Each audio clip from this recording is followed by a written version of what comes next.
Pengalaman berjaga malam di hospital.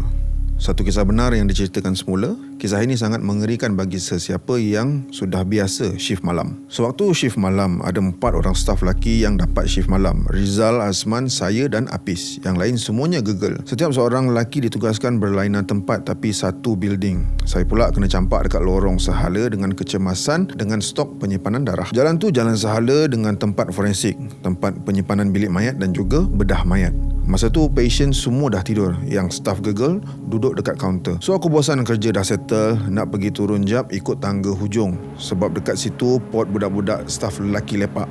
Masa dah settle kerja dengan tak ada apa yang nak dibuat, berjalanlah seorang diri lalu lorong-lorong. Lebih terperincinya, aku ni dah macam tikus suka merayau tengah malam. Ada satu tempat dekat jalan lurus tu menghala ke bilik darah darah. Hidung aku bau hanyir yang kuat sangat. Dalam hati terfikir, ada beg darah tumpah ke peti tak tutup. Aku ni memang pelik sikit. Hidung dengan mata aku macam binatang sikit. Boleh peka bau tu jauh. So berjalanlah menghala ke blood room. Masa nak sampai tu, dia jadi macam cemas. Aku memang akan agak sebab mata memang jenis nampak je benda bukan-bukan. Makin dekat makin kuat bau hanyir dengan bunyi orang hirup-hirup air macam selera tu sedap sangat. Sampailah dekat cermin blood room tu, satu je time tu aku jadi blur. Sebab aku tengok kawan aku tu tengah mencangkung jilat lantai. Aku pun tegur, "Woi Rizal, kerja dah apa jilat lantai? Nak jadi anjing ke?" Buat hal lah kau. Member tak pandang tapi stop jilat.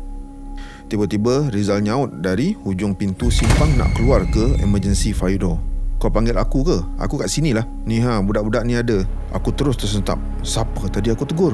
Bukan ke kau? Mana ada, kita orang kat sini." Tiba-tiba dengar kau tempik kat tengah lorong tu nama aku keluar lah. Aku diam je lah. Tak ada apalah. Tadi aku ingat kau. Tak tahulah korang ada dekat sini. So kita orang borak-borak lah macam biasa. Masuk WhatsApp group, ada akak tu minta tolong datang angkatkan barang-barang kat tingkat atas. So aku gerak lah ikut tangga lepak. Sampai je kat bilik tu, gelap lorong tu. Tengok balik dalam WhatsApp tu tak ada. Yang ada mesej lepas-lepas. So aku pun jalan lah buat je sampai ke hujung. Sebab ada jalan tembus ke lift. Penat nak turun tangga. Masa tu lalu ada tersempak dengan akak dengan abang cleaner. Diorang tanya aku lampu kenapa malap. Aku cakap lah tak tahu. Diorang marah aku sebab aku cakap tak tahu. Memang aku maintenance situ, tahu semua lampu switch kat mana. Bukan floor aku. Aku cuma cakap ada kat belah-belah hujung tu mesti akan ada switch. So aku pun gerak terus. Sampai je hujung, dengar bunyi mengekek kat floor tu. Aku toleh ke belakang, panggil cleaner. Cleaner tak nyaut. Hidung makin kuat bau hanyir. Sampai naik lawyer. Nak tunggu lift sampai ke main lambat lah. Dan masa tu setiap tingkat ada orang nak naik lift. Aku pun berlari nak ke tangga emergency balik. Masa tengah nak pergi tangga tu, ada berdiri hitam tinggi. Dia sama dengan pintu. Berdiri tegak je menghala ke aku. Masa tu kaki macam nak terkulai. Nak tak nak rempuh juga. Mana ada jalan lain. Baca apa-apa yang tahu sambil lari tunduk bawah. Nak dekat ke benda tu je, terus bendanya tak ada.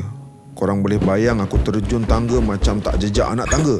Terjun je, kelabahnya pasal. Sampai je dekat tempat kena jaga, ada akak ni tanya, "Kau dah kenapa tercungap macam kena kejar hantu je?" Aku pun jawab lah, "Memang kena. Ada hantu dekat atas tadi." Lepas tu akak-akak tu semua gelak. "Sabarlah dik, biasalah hospital. Tempat berpenyakit ni standard lah benda-benda macam tu." Masa tengah syok gelak ketawakan aku, dekat room patient ada panggil nama misi terpekik-pekik. Tapi pelik, seorang pun gegel-gegel ni tak berganjak.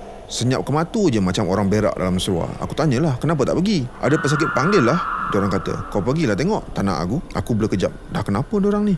Lepas tu seorang akak tu cakap, "Cuba kau tengok room apa." Aku tengok lah. Room yang memang tak ada patient duduk.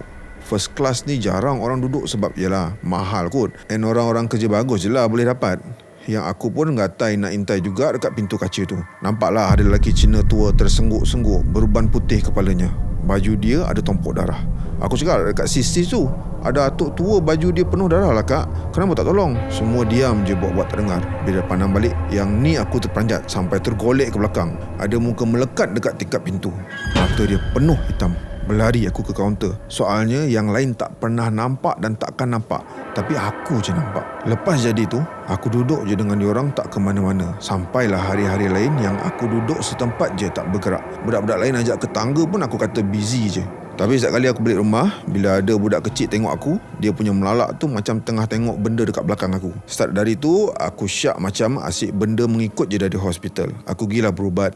Lepas tu Alhamdulillah, bau-bau hanyir tu tak ada dah. Cuma Rizal dianya bagus. Lepas tahu aku kena, dia pasang rukiah dekat Voice Mic Building, satu hospital dengan mengaji dekat building baru. Aku syak dia pun dah kena kot. Kalau tak adanya dia pasang. Haha.